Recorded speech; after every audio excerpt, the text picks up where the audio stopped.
radioschooling.com. Hola, estamos aquí con Josep Boada, que es uno de los miembros fundadores de la coordinadora catalana Educar en Familia, y vamos a hablar un poco de los inicios de la coordinadora y de cómo se creó. Josep, ¿quiénes pusieron en marcha la coordinadora? La coordinadora las puso en marcha un grupo de familias catalanas que estaban en la asociación de ALE. ¿En qué circunstancias se crea la coordinadora?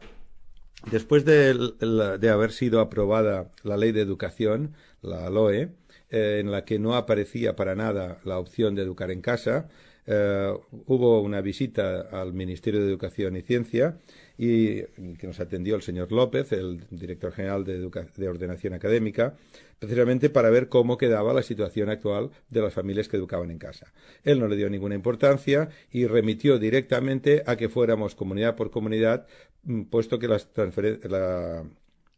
competencias educativas estaban totalmente transferidas a las comunidades. Y bueno, a partir de esto se empieza a trabajar en esta línea hasta que preparando los documentos.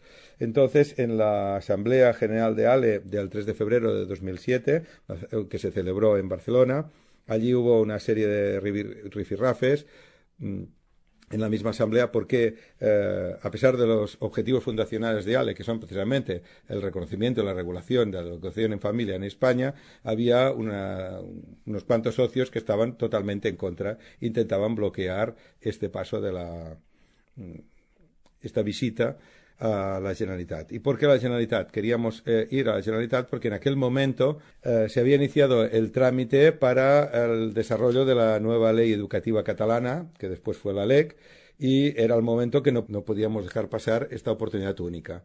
Un momento. Dices que había socios que no estaban a favor de la regulación. Yo he hablado con muchas familias, sobre todo que empiezan, y les parece un poco raro que haya gente que no esté a favor de la regulación. Entonces... A mí también me parece raro, pero hay una serie de familias que por las circunstancias viven en una situación totalmente anónimos, en un ambiente que nadie sabe que están educando en casa, y piensan que a ellos nunca les va a tocar una inspección o no van a tener nunca una denuncia de alguien que avise que está no llevando los niños a la escuela, ¿no?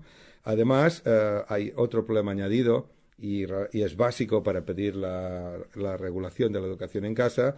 Todos los niños adolescentes no pueden, a los 16 años, no pueden de ninguna manera tener el título de graduado en eso. Tienen que perder 2 años esperando a cumplir 18, puesto que el examen libre de educación en secundaria es para adultos, o sea que hasta los 18 años uno no puede examinarse. Esto hace que se rompa totalmente el ciclo de estudios, que entonces los niños se desanimen, no tengan ganas ya de seguir ni bachillerato y mucho menos carreras universitarias. Por eso insistimos mucho que es básico por estos dos motivos, porque sobre todo las familias que han tenido una inspección, sea por parte de bienestar social o sea por parte de los inspectores educativos, incluso algunos que se pueden haber enfrentado a un juicio, francamente van desesperados pidiendo la regulación para poder hacer tranquilamente esta opción, ¿no? Entonces entiendo que llevasteis la propuesta a la Generalitat. Efectivamente, por un casual, pero tuvimos una entrevista con el mismo conseller y con el conseller Margall, y posteriormente la entrevista formal y la propuesta se presentó a la señora Pepa Celaya, también del Departamento de Educación de la Generalitat de Cataluña, del Departamento de Atención a la Comunidad Educativa.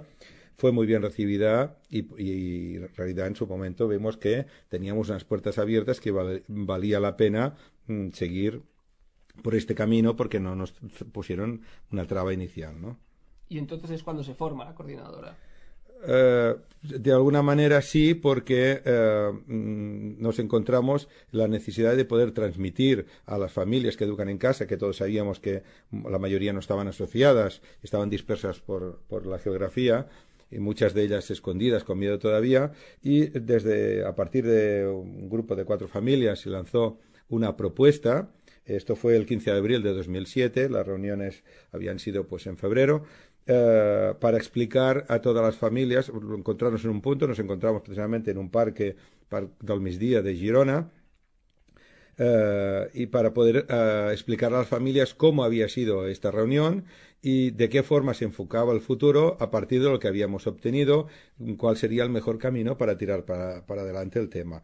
Nos sorprendió muchísimo porque conocimos a muchas familias nuevas que no sabíamos que educaban en casa, a través de este lanzamiento mucho boca a boca, boca a oreja y sobre todo a foros y de internet se hizo mucha publicidad en este sentido. Y nos encontramos pues más de 50 personas adultas ahí en el parque con todos con muchas ganas después de haber explicado exactamente cómo había ido sin lanzar ninguna propuesta. La propuesta que salió de aquella misma reunión fue la de formar una entidad propia. Y ahí nació la Coordinadora Catalana. Es que fue en el mismo parque en que uno nos encargó de reunir firmas y ya con un apoyo de casi una treintena de firmas aproximadamente, fue, podríamos decir, el acta fundacional de la coordinadora en el mismo parque, ¿no? Entonces, a partir de aquí ya se crea la coordinadora, se le da forma y, bueno, el crecimiento ha sido constante. ¿Cómo ha sido la evolución en estos años? Bueno, la evolución es de crecimiento, porque es un punto de encuentro importante. Cuando yo que llevo muchos años educando en casa, se ha dado la circunstancia de haber una persona a 4 o 5 manzanas de donde vivíamos nosotros que estaba educando en casa y no nos conocíamos, porque ya nos cuidábamos mucho, tanto ellos como nosotros, de que no se supiera que educáramos en casa. Entonces, es la situación que se encuentran todavía hoy muchísimas familias en todas partes de España. Entonces, cuando hay una asociación, es el punto de encuentro de las familias y, por lo tanto, es donde se pueden compartir las penas, las alegrías, puedes ir a llorar porque te entenderán, porque otra familia está pasando por los mismos problemas que tú y te entienden perfectamente. Es un punto de encuentro también para que los niños puedan desarrollar su socialización, porque no solamente tengan que jugar o puedan jugar con los niños que van a la escuela, sino que también encuentren niños que están educados en casa, como ellos, y por lo tanto es una asociación más natural, no como la asociación escolar, que es todos los niños de la misma edad, ¿no? Entonces, pienso que en nuestro caso el crecimiento ha sido rápido y van saliendo como setas por todas partes familias que antes no sabían, se estaban educando en casa, a partir del momento en que existe este punto de referencia que es una asociación. ¿Ha sido muy complicado empezar una asociación de estas características? Bueno, no es complicado, ni de estas características ni de otras. Hacer una asociación en España hoy en día es relativamente muy fácil. Teniendo en cuenta las herramientas que hay en Internet, es muy fácil. ¿Qué se necesita para hacer una asociación? 3 personas que tengan ganas de ser socios, ¿no? Y porque es imprescindible que una asociación tenga presidente, secretario, tesorero. A partir de aquí es suficiente. Se pueden hacer todos los trámites o casi todos por Internet. Prácticamente es gratuito, quizá haya que pagar algún pequeño documento, pero es muy económico y en todas las páginas web del Departamento de Justicia de las comunidades autónomas allí explica los pasos, se pueden hacer telemáticamente y no hay ningún problema. En general da miedo porque esto parece que sea una cosa muy complicada y no lo es muy sencillo. También me gustaría ofrecer a los que tengan algunos reparos, algunos miedos a la hora de tirar para adelante, que se pongan en contacto con otras asociaciones que existan. En este caso, pues con la coordinadora, estoy convencido que gustosamente estarán dispuestos a echar una mano para explicar cómo se hizo o cómo se puede hacer. Lo importante es a la hora de hacer los estatutos. Estatutos hay modelos, pero también lo mejor es casi copiar un estatuto que ya exista y luego adaptarlo a las peculiaridades de la asociación que crees.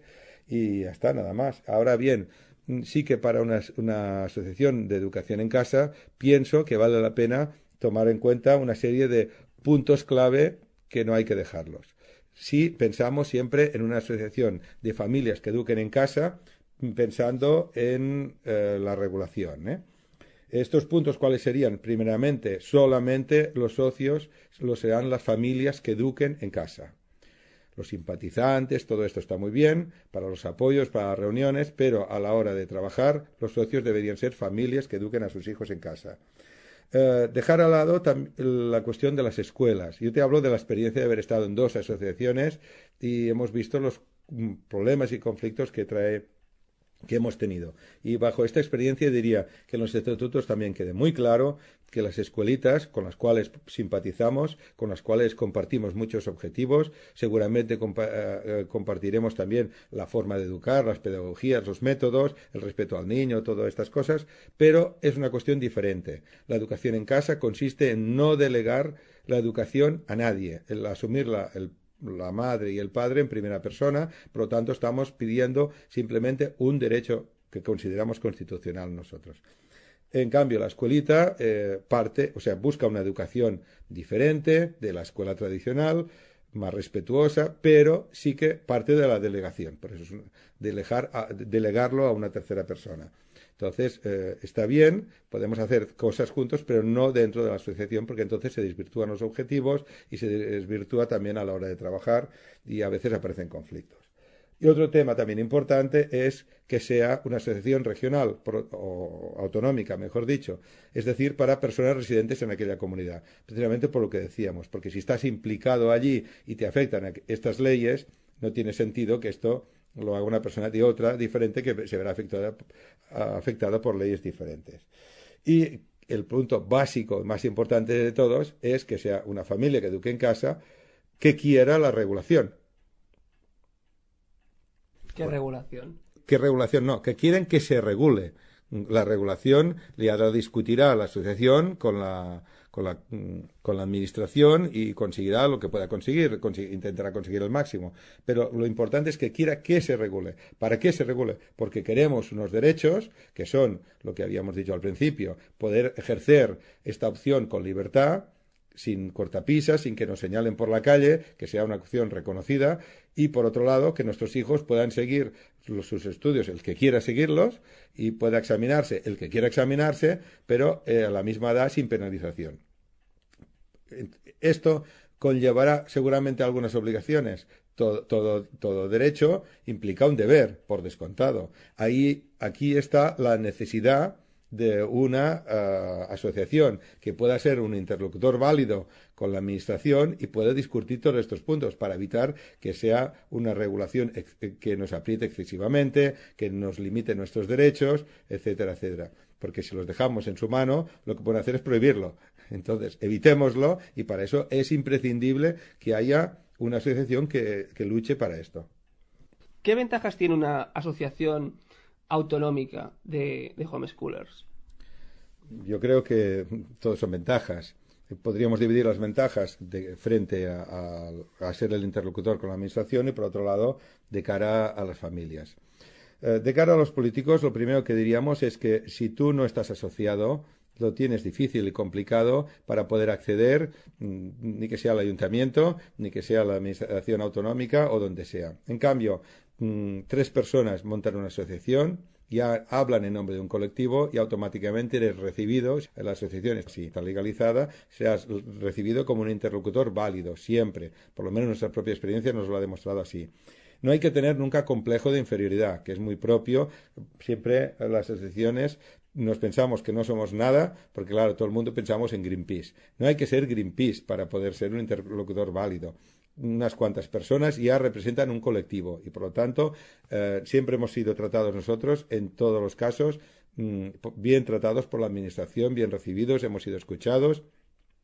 Por lo tanto, no hay en este sentido no hay ningún problema. La ventaja de ser una asociación autonómica es la proximidad que tenemos con los políticos autonómicos. Es decir, está clarísimo que cada autonomía tiene sus propias peculiaridades.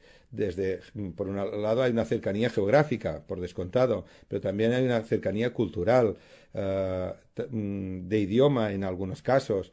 Entonces, el político lo ve mejor siempre si la va a visitar el que va a pedirle algo que sea de su propia autonomía, que no que venga lo que diríamos un forastero.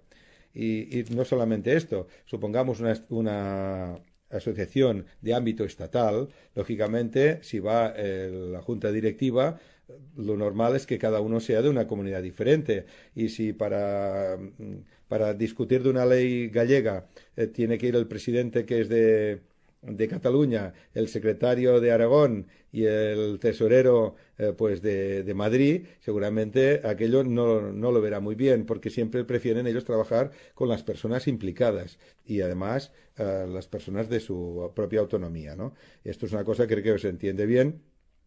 Y además nosotros lo hemos visto, porque nosotros hemos tratado con nuestra administración, en caso de Cataluña, como primero como una asociación estatal y posteriormente como asociación catalana.